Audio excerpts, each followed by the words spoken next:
Have you ever felt lost, truly lost, not just in a place, but in your own life? That's where our story begins, in a small village nestled at the foot of a mountain that was almost always shrouded in a thick, mysterious fog. In this village lived a young girl named Ilara. She wasn't like the other children.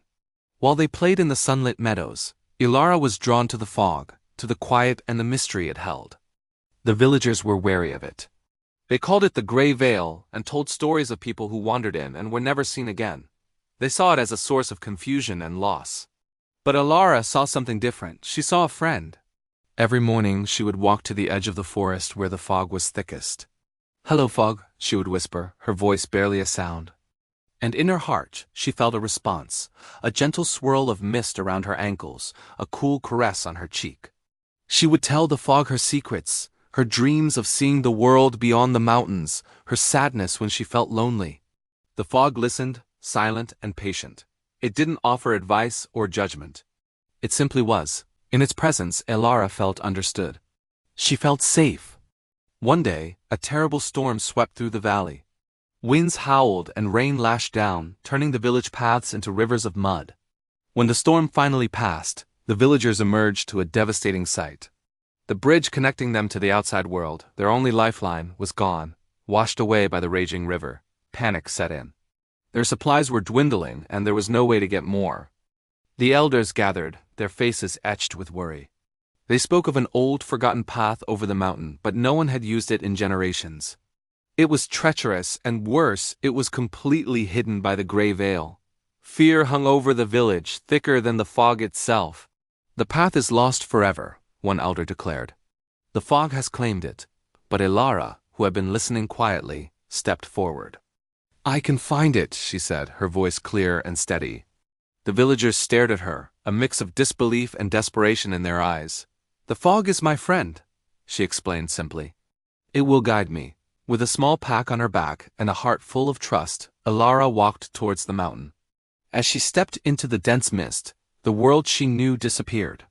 The familiar sounds of the village faded, replaced by an encompassing silence. For a moment, a flicker of fear touched her. The fog was thicker than she had ever experienced, a solid wall of white. She couldn't see more than a few feet ahead. It would be so easy to get lost, to wander in circles forever, just as the legends warned. But then she remembered her countless conversations, her shared secrets. "Fog," she whispered, "I need your help." "My village needs you." She closed her eyes and took a deep breath, focusing not on what she could see, but on what she could feel.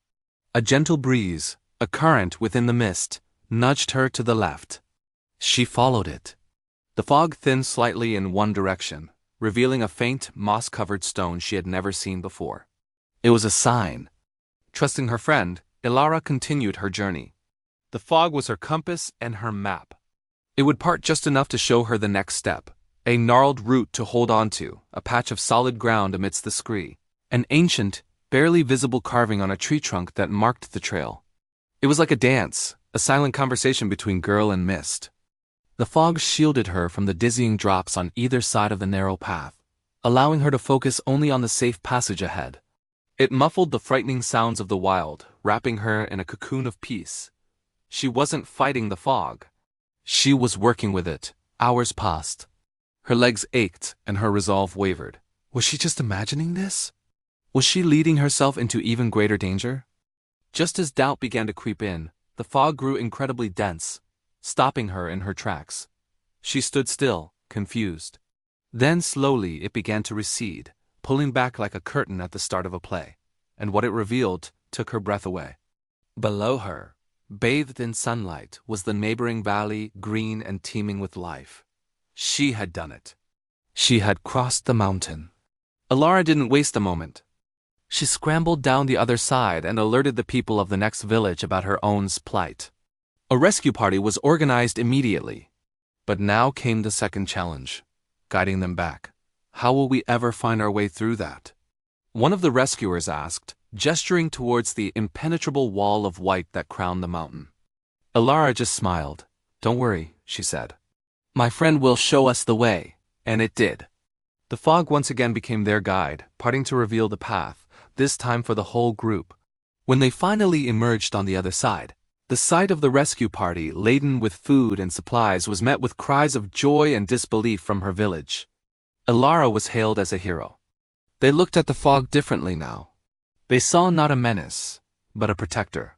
They understood that what they had feared was only something they hadn't taken the time to understand. Ilara's story became a new legend in the village, a story not of fear, but of friendship and trust. It taught them that sometimes, the things that seem to obscure our path are actually there to guide us. That feeling lost isn't always a bad thing. Sometimes it's an invitation to look at the world differently, to trust our intuition, and to find friends in the most unexpected of places. The fog still rolled in every morning, but now the villagers would smile and whisper, "Good morning, friend." So the next time you feel like you're in a fog, when the way forward is unclear and you feel lost, remember Ilara. Maybe it's not there to confuse you. Maybe it's there to quiet the noise, to make you listen to your heart, and to guide you along a path you never would have found in the bright, distracting light of day. Thank you so much for joining me on this journey today. If this story resonated with you, I'd be so grateful if you hit that like button and subscribe for more tales that spark the imagination. Until next time, stay curious and find the magic in the mist.